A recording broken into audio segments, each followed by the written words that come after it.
Jessica Pegula reminded of the incident when Aryna Sabalenka was furious at her for intentional targeting during match. Jennifer Brady recalls the hilarious incident involving Jessica Pegula and world number 1 Aryna Sabalenka during the 2020 Top Seed Open.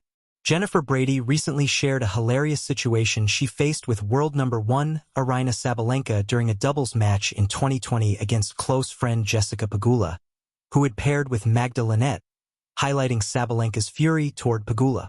Brady returned to action with the ATX Open and then competed at the Indian Wells Open after undergoing knee surgery and completing rehabilitation. Jennifer Brady recalls a comical incident involving Aryna Sabalenka and Jessica Pegula during their 2020 match. Brady, the current world number 801, announced in 2024 that she would require surgery on her right knee, which would keep her out of competition for a long period.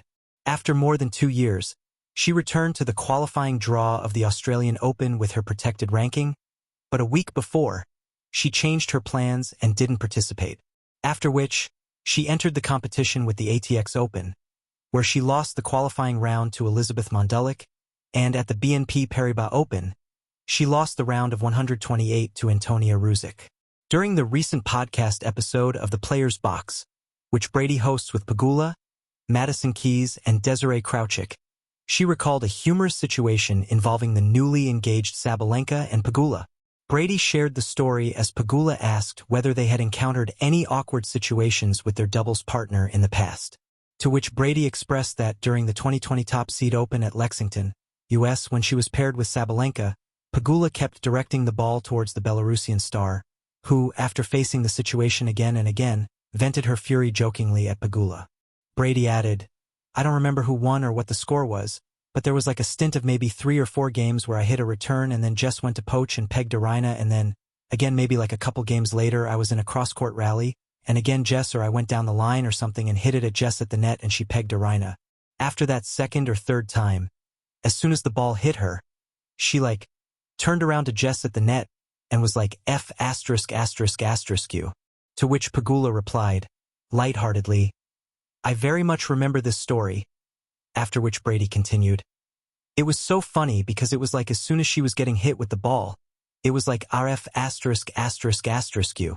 I was like, was that at me or at her? And then she was like, no, not at you, at her. And I was like, I'm the one who set you up, so I understand if it was towards me." Regarding their court actions, Sabalenka entered the WTA 1000 Indian Wells Open as the top seed and will face Himino Sakitsum in the round of 64, while Pegula is the 5th seed and will clash against Donna Vekic in the round of 64. On a humid afternoon at the sprawling grounds of the Cincinnati Open, the air buzzed with the restless energy that only elite tennis can summon. Fans filled the stands, their murmurs rising and falling like waves. On one side of the court stood Jessica Pegula, calm-faced, analytical, her game built on precision and patience. On the other side waited Aryna Sabalenka, powerful and intense, a player known for ferocious serves and thunderous ground strokes. The match had all the ingredients of a classic. 2 top players, contrasting styles, and the pressure of ranking points hanging in the balance. But as the contest unfolded, something unexpected happened, an incident that would later linger in the memories of fans and commentators alike. The rhythm of competition. Pegula had built her reputation on strategy rather than brute force.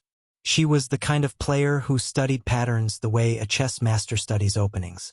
Each rally was a puzzle waiting to be solved. Sabalenka, by contrast, played tennis like a storm. Her shots exploded off the racket, forcing opponents to react rather than dictate. From the first set, their clash felt like a conversation between 2 completely different languages of tennis. Sabalenka opened with a barrage of powerful serves, some clocking above 190 kilometers per hour. Pegula responded not with equal force but with something subtler: angles, depth, and consistency. When Sabalenka unleashed a forehand, Pegula absorbed it and redirected the ball with almost surgical precision. The crowd began to notice a pattern. Pegula was consistently hitting deep shots towards Sabalenka's body, particularly during baseline rallies. In tennis, body shots are perfectly legal. They can jam an opponent, disrupt their swing, and force errors. But when they happen repeatedly, especially in tense rallies, they can feel personal. The moment that sparked tension. Midway through the second set, the match tightened. The score hovered at 4-4. Every point seemed to stretch longer than the last. One rally, in particular, would become the focal point of the entire afternoon. Sabalenka fired a heavy cross-court forehand.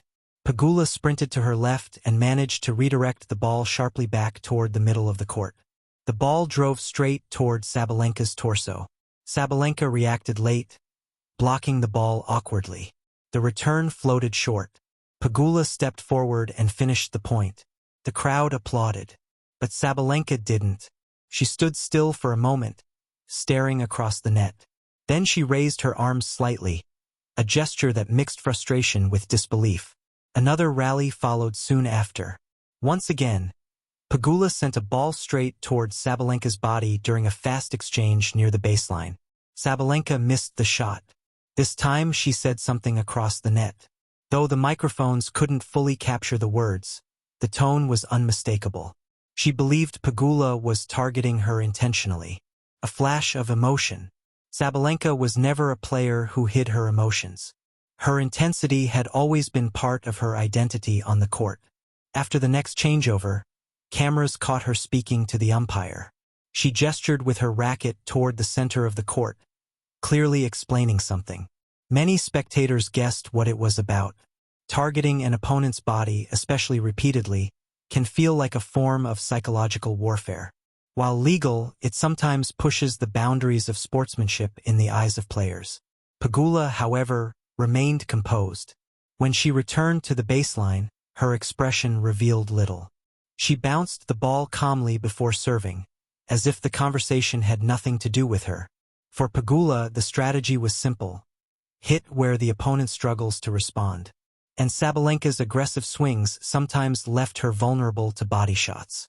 The chess match continues. The tension added a strange electricity to the match. Now every rally carried an extra layer of meaning. When Pegula directed a shot toward the center, murmurs rippled through the crowd. When Sabalenka blasted a winner down the line, she celebrated with extra intensity. It was no longer just a battle of technique, it had become a battle of pride. Sabalenka began taking bigger risks, stepping further inside the baseline to avoid getting jammed again. The adjustment produced spectacular winners but also costly errors. Pegula, meanwhile, continued to rely on placement and timing. To some viewers, her strategy looked ruthless. To others, it looked brilliant. Understanding the strategy. In reality, Pegula's approach was rooted in classic tennis tactics. Targeting the body isn't meant